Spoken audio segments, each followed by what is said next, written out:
안녕하세요. 1월 22일 월요일입니다. 한 주간을 새로 출발하는 날, 의미 있고 첫날부터 좋은 일들이 무궁무진하게 생겼으면 좋겠습니다. 오늘은 요한일서 3장 13절입니다. 형제들아, 세상이 너희를 미워하거든 이상히 여기지 말라. 아멘.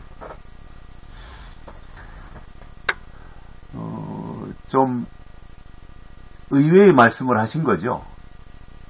무슨 얘기냐면 세상이 너희를 미워할 수 있다는 거잖아요.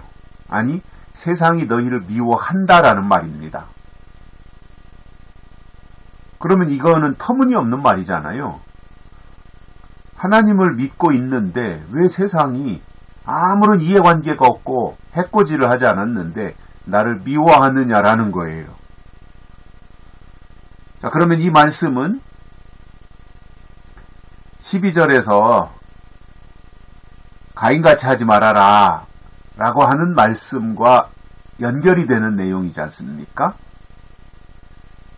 가인은 동생 아벨을 죽였습니다. 동생이 형에게 죽임을 당한 거지요. 그러면 아벨이 뭐 잘못한 게 있습니까? 형한테 무슨 불이익을 준 게 있습니까? 형의 재산을 가로채기를 했습니까? 그런 게 전혀 없는데 가인은 아벨을 죽였어요. 근데 그 이유를 보니까 가인의 행위는 악하고 아벨의 행위는 의롭기 때문에 악인이 의인을 죽인 것이 되잖아요. 가인이 아벨을 죽인 것이 악인이 의인을 죽인 거지 않습니까?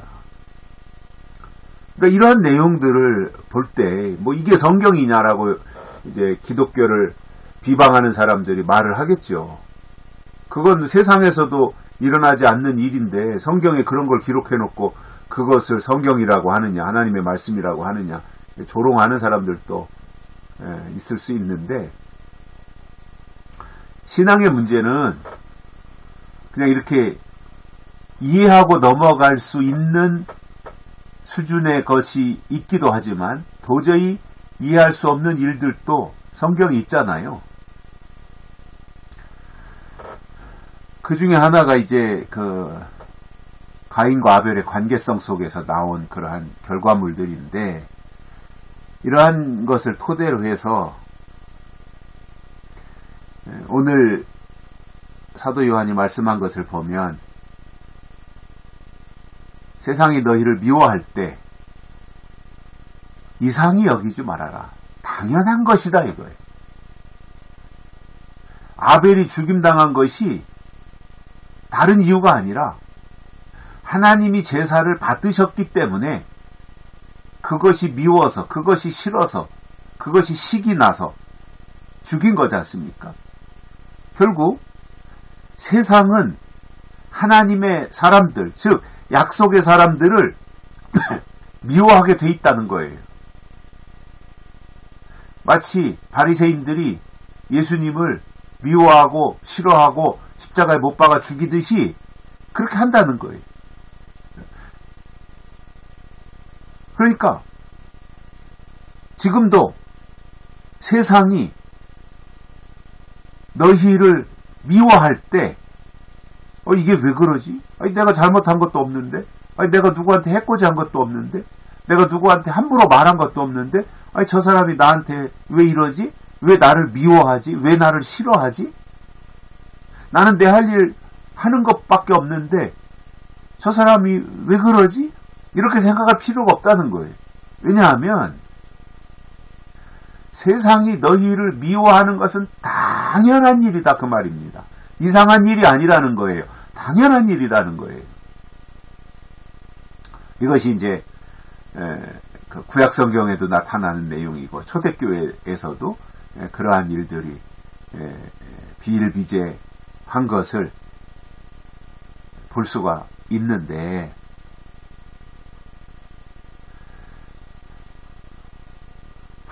하나님을 알지 못하는 세상이 하나님을 알고 하나님을 믿는 신앙인들을 미워할 수 있다는 말입니다.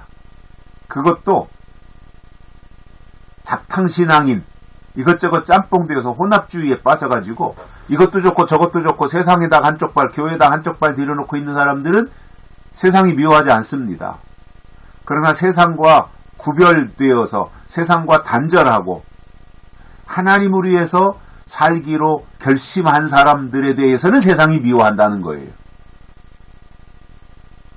그러니까 세상이 미워하지 않는다는 것은 세상이 미워하지 않는 정도로 신앙생활을 하고 있다고 하는 것은 그 신앙이 별 볼 일 없는 것이다, 그 말입니다. 그러나 세상이 미워하는 정도의 신앙생활을 하고 있다는 것은 그는 하나님 앞에서 지금 잘하고 있다고 하는 얘기가 됩니다. 자, 그러면 지금 우리들의 입장에서 볼 때 세상이 너희를 미워한다고 했는데 이 세상이 누구예요? 세상적인 믿음이에요.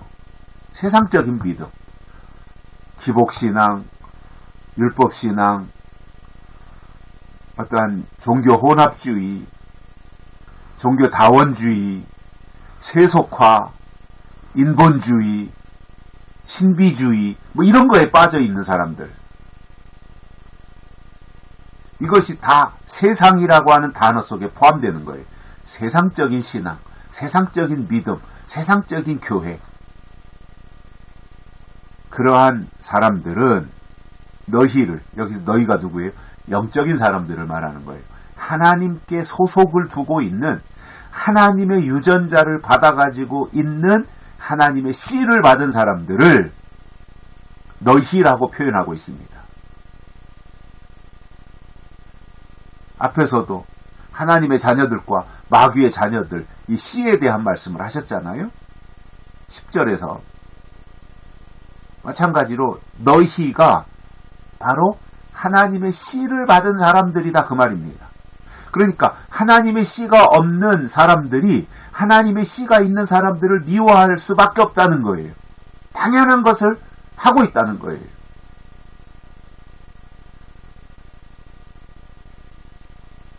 그러할 때 세상이 너희를 미워하거든 어떻게 대처하라는 거예요? 맞짱 떠서 싸우라는 것이 아니라 이상히 여기지 말라, 이렇게 말씀하고 있습니다. 그러니까 이 말이 뭐예요? 세상적인 신앙이 영적인 신앙을 미워하는 것은 당연한 것이다, 이 말입니다.